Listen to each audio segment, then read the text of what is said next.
Welcome to Hacking Your Leadership. I'm Chris. And I'm Lorenzo. And welcome to this week's Thoughtful Thursday. Don't forget to subscribe to our YouTube channel at Hacking Your Leadership and leave us a review on iTunes. For this week's Thoughtful Thursday, I want to talk about making relationships at work if you're a leader.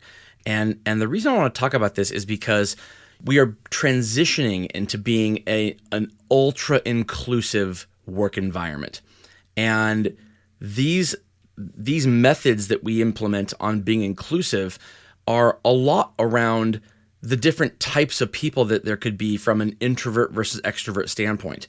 You know, like everybody can kind of be who they want to be, engage how they want to engage. It's no longer the work environment where you have to be this kind of gregarious type A personality in order to be successful.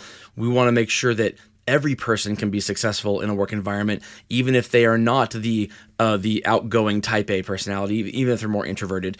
But what I want to talk about is the fact that if you're a leader, you don't necessarily have that option, right? Like if you're a leader, you have a responsibility that goes beyond just being able to, assume you'll be accepted for who you are. And there are a lot of leaders out there who are not the outgoing type A personality. They're a little bit more introverted. What are your thoughts on this? Is there a responsibility here? Yeah, well, I think it's just in general, the idea of being at work and building networks and building connections is so important this day and age. But from a leadership standpoint, we talk about it all the time of just this newer bar of expectation and having more empathy and a more emotional IQ and being able to connect with people.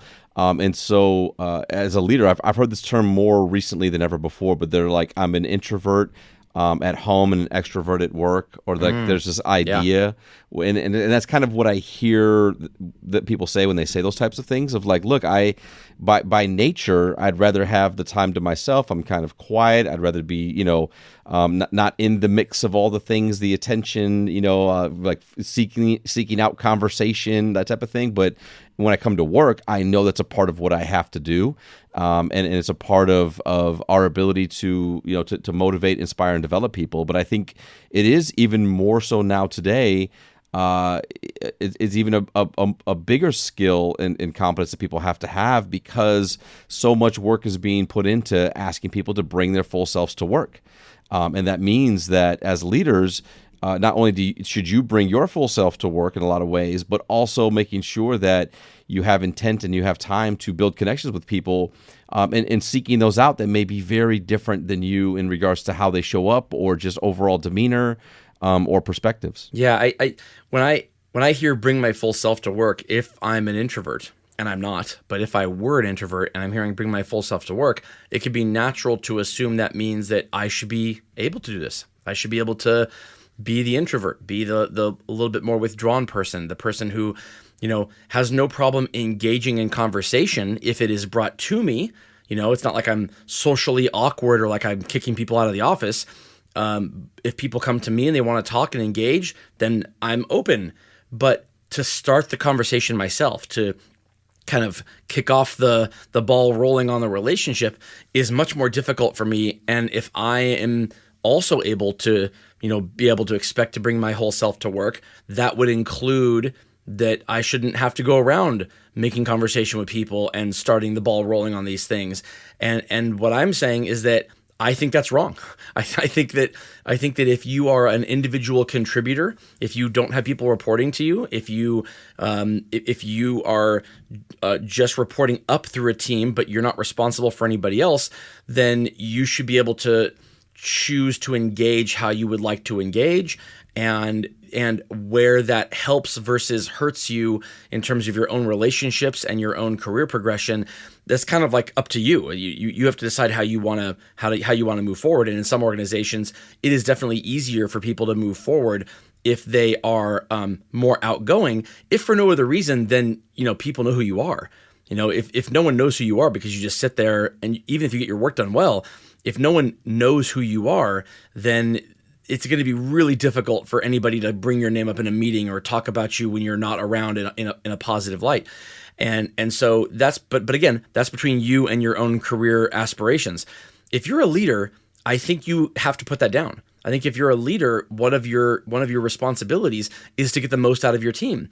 And to get the most out of your team includes allowing them to bring their full selves to work, but for you to understand that engaging people in the work and creating relationships with them in a way that lead them to understand that you are there as their leader and as a support to them, whatever that looks like. I think you have a responsibility to do that. And I think even if that means you don't get to necessarily be whoever the most comfortable version of yourself is for those moments, I think it's a trade-off that you have chosen to make by virtue of the fact that you have said, I want to take on this responsibility of leading this team. And so what I want to ask you, Lorenzo, is, has there been a time when you had a really difficult time making a connection with somebody on your team where it was a struggle to do that because of the differences between you and that person from a type A versus B, introvert versus extrovert standpoint? So I want to ask you that, but first I want to give it up to word from one of our sponsors. All right, Lorenzo, have you ever had to make a relationship with somebody or felt like it was your responsibility to, but it was like pulling teeth to get that ball rolling? Absolutely. Yes. Many times. Just because I think that my demeanor and my personality is more, I bring a lot of energy. I'm kind of loud. I like to connect with people. I like to laugh. I like to make jokes. And sometimes that can be overwhelming for people. And sometimes that there is kind of this, as I get to know people, sometimes they're trying to figure out, like, is that really who I am, right? Because it can be a lot. And to walk around and to kind of feel that level of, I guess, maybe confidence in myself or how I interact with people. Sometimes people just, there needs to be more to it than just that, besides what I said or what I'm talking about or what I'm interested in. And so I've struggled from time to time when it's like I need to calm that down and bring it down a little bit, or I need to read the room better. And that's kind of what I've learned, is that looking around, like, am I connecting with people?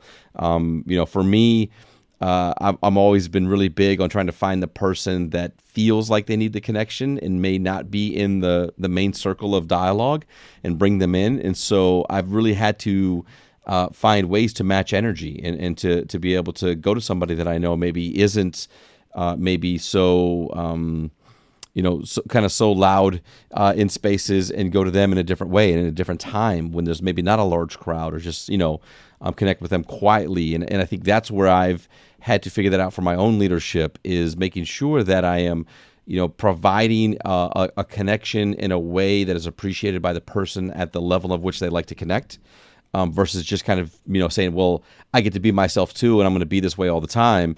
I think as a leader, there is that responsibility to be very conscious of the nuance, to be conscious of how people like to talk, to be talked to engage, and then change your style in the moment to at least open the door to build that relationship. And there may be a time when you can start to open up more into what you naturally are, what you naturally want to be, but there is definitely the times when you have to pull that back and really kind of be in the moment with the person in a way that they would like to have it. Yeah, as someone who is kind of a naturally type A, kind of outgoing personality myself, I have found that when I have a leader who is not that way, a leader who is a little bit more introverted, a little bit more withdrawn from a relationship creation standpoint, it doesn't bother me much. Like I can reach out to them. I can kind of still steer the narrative the way I want it and create that relationship and help move that forward.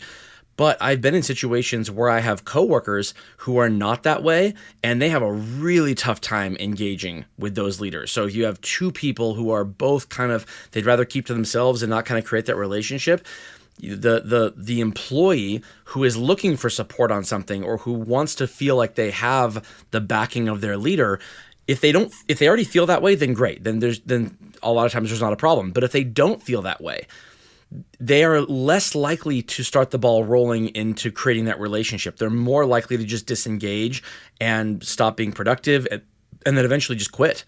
And this is where I think it's the responsibility of leaders is to whether you are an introvert or an extrovert, who on your team is one or versus the other. Like, you can see who is who on the team. If there are people on your team who are a little bit more introverted, a little bit more like you, it could be very easy to just assume that because they're not being the squeaky wheel, that everything's fine.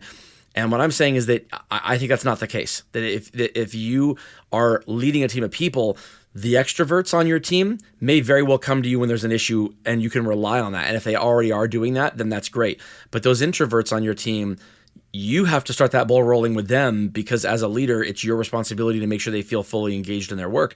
And whoever stands to benefit or lose the most from the existence or lack of existence of a relationship definitely has more skin in the game. And if they're getting all their work done as an individual contributor, then they don't have any skin in the game. They're accomplishing their job duties and everything's fine. You as the leader are responsible for the overall team productivity, cohesion, output. And if you need to make sure that performance and output is high, then you might have to put down that discomfort of what it feels like to go start the ball rolling in a conversation with somebody who's not going to do it with you, and kind of take ownership of that if you want to see people kind of like rise to the best version of themselves. Absolutely. Couldn't agree more. And with that, it brings us to the end of this episode. This is Hacking Your Leadership. I'm Lorenzo. And I'm Chris. And have a great day.